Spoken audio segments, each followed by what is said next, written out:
Pascal Marquet. Bonjour. Vous êtes doyen de la faculté des sciences de l'éducation de l'Université de Strasbourg et directeur du LISEC Alsace. C'est quoi le LISEC Alsace? Alors le LISEC, c'est un laboratoire interuniversitaire de sciences de l'éducation et de la communication, et donc il est sur deux régions, l'Alsace et la Lorraine. Mais il y a notamment à l'intérieur de ce laboratoire une équipe technologie et communication, bien justement, qui travaille sur ces objets qui nous intéressent aujourd'hui, les technologies numériques. Alors, vous venez d'intervenir dans la table ronde organisée au Forum des pratiques numériques pour l'éducation, organisé par le Conseil général des Pyrénées-Atlantiques, sur le thème « Apprendre autrement, avec, sans, malgré, par le numérique ». Vous nous avez rappelé que l'appropriation simultanée de la connaissance pure, de la manière de représenter cette connaissance, s'ajoute immanquablement à l'appropriation de l'objet technique par lequel on accède à cette connaissance. Alors, avec le numérique, il semble qu'on prend le risque de complexifier l'apprentissage. Est-ce que vous pouvez nous expliquer cela et nous donner quelques exemples pour qu'on puisse comprendre? Oui, alors ce que j'essaie de développer comme idée, c'est que quand on apprend à l'école, en fait, on est toujours aux prises avec deux objets différents. Vous l'avez dit dans la question, hein, un objet didactique, c'est donc ce qui doit être appris, ce que l'enseignant a décidé de nous présenter, par exemple, un jour particulier, et puis la façon dont cet objet est classiquement représenté, au tableau, dans les manuels, et aussi finalement le scénario pédagogique classique, celui qui est prescrit souvent par les instructions officielles, pour que cette connaissance finalement puisse être appropriée par les élèves. Et donc ça, ce sont des arrangements, des combinaisons qui sont familières, hein, qui se sont élaborées progressivement, et finalement on ne les voit plus. C'est un petit peu comme si aujourd'hui on était habitué à boire de l'eau, ce qui est le cas, mais qu'on oubliait que l'eau c'est H2O, c'est-à-dire qu'il y a des constituants élémentaires à l'intérieur de l'eau que nous buvons. Donc voilà, je fais cette distinction. Et je donne souvent l'exemple de la multiplication. Donc la multiplication, alors à l'école élémentaire, elle met du temps à être apprise. Les élèves ne comprennent pas à quoi ça sert la multiplication. On l'introduit par les tables, la manière de représenter les tables, et c'est très progressivement que les élèves comprennent que c'est une technique finalement économique pour faire des additions à répétition, et puis que ça sert aussi à mesurer des surfaces simples, et il n'est pas impossible que l'humanité ait introduit cette technique aussi, la multiplication, à un moment où il fallait prendre des mesures, et l'histoire des techniques et des sciences regorge comme ça d'anecdotes de ce type. Donc voilà. Cette multiplication est toujours associée à sa représentation. Imaginons que l'on veuille, dans un logiciel, entraîner l'élève aux tables de multiplication. Eh bien, il va falloir représenter la table de multiplication à travers un écran et donner accès à la saisie d'un résultat à travers une interface. Et c'est pas sûr que le faire à travers un écran soit plus simple que le faire de manière classique dans les classes de l'école élémentaire, où finalement on peut utiliser l'ardoise, on peut faire des petits exercices répétitifs. Donc voilà un exemple qui suggère qu'à chaque fois qu'on fait quelque chose que l'on faisait classiquement, je dis habituellement, sans les technologies, ou en tout cas avant qu'elles n'apparaissent et qu'elles soient invasives comme aujourd'hui, eh bien on prend le risque de rendre les choses un petit peu plus compliquées qu'elles n'étaient pour l'élève et évidemment sans doute aussi pour l'enseignant. Alors, est-ce que cela signifie qu'on n'apprend pas toujours mieux avec les technologies numériques ou grâce aux technologies numériques? Dans certains cas, il puisse même y avoir régression. Alors voilà, ça dépend de ce qu'on met derrière mieux, régression. Oui. Alors une chose sur laquelle tout le monde est à peu près d'accord, c'est que les technologies numériques placent toujours les élèves dans une situation, on va dire, de plaisir, de nouveauté, qu'on peut exploiter un petit moment, et puis c'est vrai qu'après la nouveauté, finalement, finit par ne plus être tout à fait réelle. Donc on peut toujours jouer là-dessus.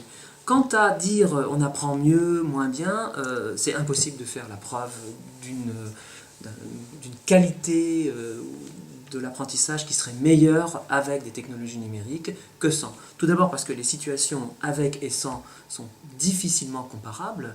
Il y a très peu de situations d'enseignement scolaire où la seule variable qui distingue les deux situations, c'est la présence des technologies.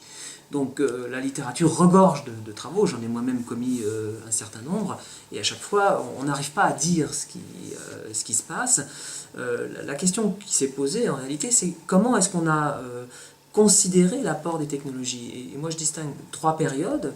Il y a eu une période que je qualifierais de technicité, qui est la période pionnière, où on a introduit les technologies.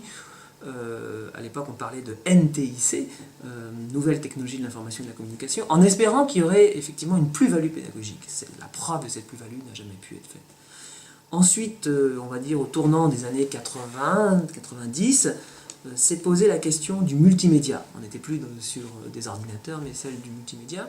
Et là, la question qui était posée, est-ce que la dématérialisation des médias, des supports pédagogiques, est-ce que Internet aussi, finalement, ne donne pas de meilleurs résultats que des supports pédagogiques classiques? Là aussi, des tas de travaux, et on n'a jamais pu montrer que le média modifiait la performance de l'apprenant. Et puis récemment, l'idée qui est à peu près partagée entre tout le monde, c'est que ce qui est important, c'est l'appropriation de ces dispositifs. Donc on n'est plus dans cette question, est-ce que c'est mieux, est-ce que c'est moins bien, etc. Mais on est dans qu'est-ce qu'on va faire avec ces machines maintenant qu'elles sont là. Et le vrai problème, c'est que tous les acteurs de la communauté scolaire s'approprient ces machines, les logiciels qui sont proposés, et fassent quelque chose d'intéressant avec. Certains affirment toutefois qu'il est des connaissances qui ne peuvent être, comment dirais-je, apprises, maîtrisées, que grâce à la technologie numérique. Alors et il semblerait que ce soit dans ces cas-là où il y a une véritable plus-value de l'usage des technologies numériques, puisque en fait on n'a pas d'autre possibilité que de les utiliser pour justement les faire bien assimiler par les apprenants. Oui, effectivement, c'est sans doute la voie qu'il faut explorer, c'est-à-dire que les technologies numériques servent à aborder des objets scolaires inédits, qui n'existaient pas lorsqu'elles étaient absentes. Et effectivement, là, la comparaison avec ça n'a pas de sens.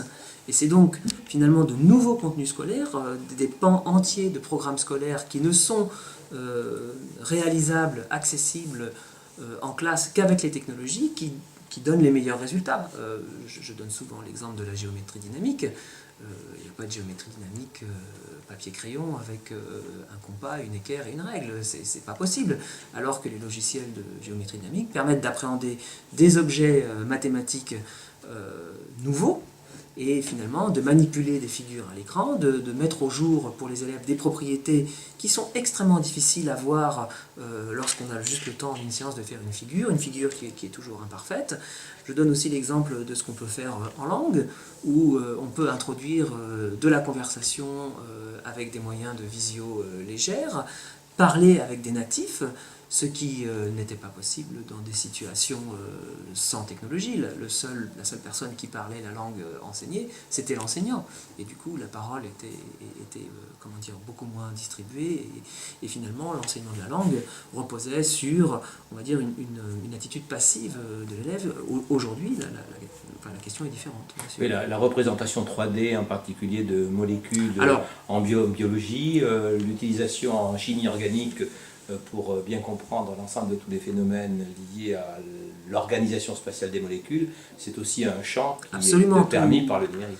Il y a des ressources innombrables qui donnent à voir des phénomènes physiques, chimiques, modélisés par les mathématiques, où là l'élève peut agir sur des paramètres et puis voir comment le phénomène évolue. Je pense en particulier par exemple à la découverte de la loi d'Ohm, où on peut simuler un petit circuit électrique en parallèle, en série, et voir comment se manifeste cette loi d'Ohm.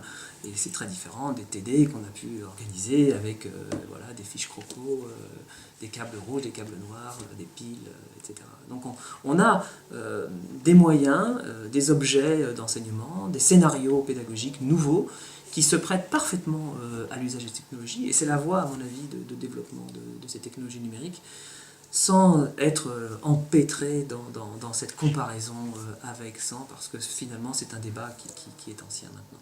Merci beaucoup, Pascal Marquet. Merci beaucoup.